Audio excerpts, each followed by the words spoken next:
Siddharth Lal Bhai. Sir, it is an honor to have you in our midst today.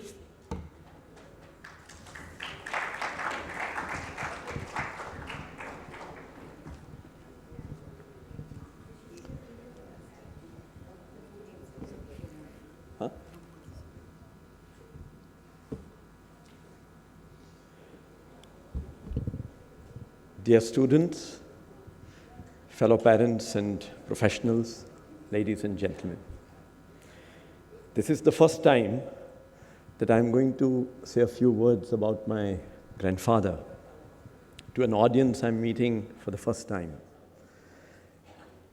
I must say, somewhat hesitant to speak on the subject, despite having had the privilege of knowing my legendary grandfather and believing, and even more so now, in his values and the qualities with which he lived his life.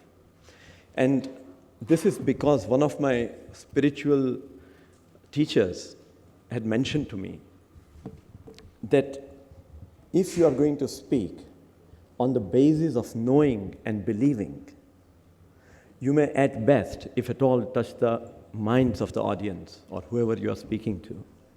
But if you have to touch the hearts, then you have to go beyond knowing and believing. You have to go into the stage of practicing. You have to go beyond janana and manana into the stage of palana. So that is the reason why I was a bit hesitant. In Jainism also, we have this Samyak Gyan, Samyak Darshan, and Samyak Charitra. It means that if you have only Gyan, knowledge, if you have only belief and views, it's not going to help unless you convert that to Charitra and you practice it.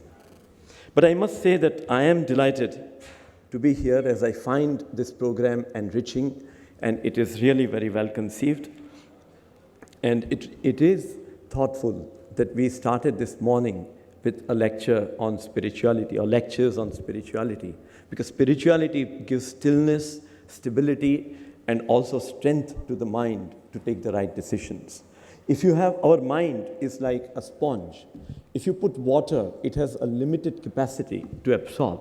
Similarly, our mind also has limited capacity. And if we fill our mind in the morning with positive thoughts, then we will be able to lead the rest of the day in a much better way. And just the way our body requires diet, exercise, and sleep, similar is the case with our mind. Our mind also requires silence, our mind requires positive thoughts, our mind requires meditation. So I'm once again very happy to be here, and let me take this opportunity to share with you the story of my grandfather in a very brief manner. You know, from a small beginning, starting with textile business, my grandfather established a diverse business group, which today has turnover of about little under $2 billion US.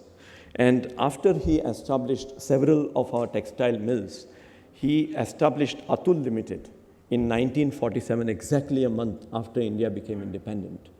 And his dream was to make India self-reliant. He wanted to generate employment on a very large scale and create wealth in the poor parts of India, in the rural parts of India. And that is how he acquired about 1,200 acres of land in 1947 and built this complex, which is considered to be one of the best and one of the biggest in Asia today. It also happens to be the first private sector company to have been inaugurated by the first Prime Minister of India on March 17, 1952. My grandfather led a multidimensional life, and he made seminal contributions to industry, to religion, to economy and education. For example, he was the founder, along with Dr. Vikram Sarabhai of IIM Ahmedabad. He also was the first chairman of IIT Mumbai. And He established several institutions of national importance, leaving an enduring and enriching legacy behind him. My grandfather lost his father when he was only 17. His father died at the age of 48 suddenly. But he made sure that he continued, and he was in college. He had to leave in second year of college, but he continued to learn English, and he made books and learning his lifelong companions. He got married at the age of 21, but he did not want to have children for 8 years till he achieved a sense of stability in his business. And he sent my father and my uncle in those days during World War II to MIT and Harvard so that they can educate themselves much better than he was able to do. Let me take this opportunity to share with you very briefly a few qualities with which he led his life. The first one is discipline. Every day, and I saw him for 20 years, every day he got up at 5 o'clock. So he had a very great discipline. He led a very, very regular life. He ate in moderation. He exercised. Today we spoke about exercise. He exercised every single day. I have not seen him once when he did not exercise. And every night at 10:30, he was off to bed. Today, nowadays, we see something quite different. Even yesterday, I was told something similar happened here. But I think it makes a lot of difference if we practice discipline in our own lives from young age. Also, you must have heard of this marshmallow experiment that was carried out by Stanford University. And they proved that children who practiced delaying gratification did very well in the SAT scores. They had put marshmallow, they asked some children to come in and said that you take, after 15 minutes, if you take marshmallow, you will get 2. And those children who waited, there were quite a few who took it right away, but those children who waited, they have done very well in their SAT scores, is what the experiment showed. The second quality of my grandfather was that he never wasted anything, whether it was food, whether it was money. For example, whenever he traveled by train, at a particular station, there were guavas and anar, and the vendor will give some salt. He will only take the salt that is required for him, and the rest of the salt he will give to at our home in Bombay, to the kitchen, so that it is used again. My mother is a surgeon. She came back from the UK and after marriage, bought train ticket of the next station. She was going to get off at station A, but she took the station B ticket, which was a little longer, and paid only 1 rupee 50 paisa more.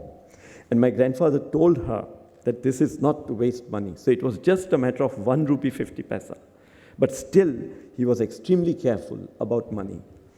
But at the same time, when it came to building IIM or IIT or whichever other institutions, he did not even blink his eyelid to donate crores of rupees. So he had that self-discipline. For example, I can tell you one more story. Just about a year before he passed away, he died at the age of 87. And when he was 86, an astrologer had told him that he may not live beyond 1 year more. And his shoes had broken. And he decided not to buy new shoes because he knew that he's not going to live beyond one more year. So this is how he practiced thriftiness. But more importantly, he did not even waste his thoughts. He did not waste words. Mr. S.S. Natkarni, who was the chairman of ICICI, he told me that my grandfather, whenever he will be in the board meeting, he was the founder director of ICICI Bank that we now know, and he will speak in very brief, and whatever decision my grandfather will mention in the board meetings were invariably true because he had practiced silence in his mind, is what he told me the other day, just before he passed away, actually. The third quality that my grandfather practiced was excellence. If you see any of his works that he undertook, every piece of work reflected excellence. He had both the vision as well as the eye for details. Just to share with you, like for example, if he's building a building, then he will know what ought to be the riser in the staircase. So he was having a great eye for details. He renovated our Jain temples for more than 15 years. And all the collaborations that he got for our companies were very, very good companies, multinational companies. The fourth quality, I'm going to talk about only 5 today, which are the main qualities. He had impeccable integrity. You know, he established several publicly held companies, and he was sitting in one of the companies, Arvind. You must have heard of Arvind Limited, which produces textiles. Even if he is writing a letter, a personal letter, he will not use the ink that is bought by the mill, because that is not professional, that is not business. Even the stamp that went on the cover, on the envelope, was bought personally. So he was having a very high level, impeccable level of integrity. And finally, in integrity, also, it is not just about financial, but about thoughts, words, and deeds. He had complete alignment in his words, what he spoke, what he thought, and what he did.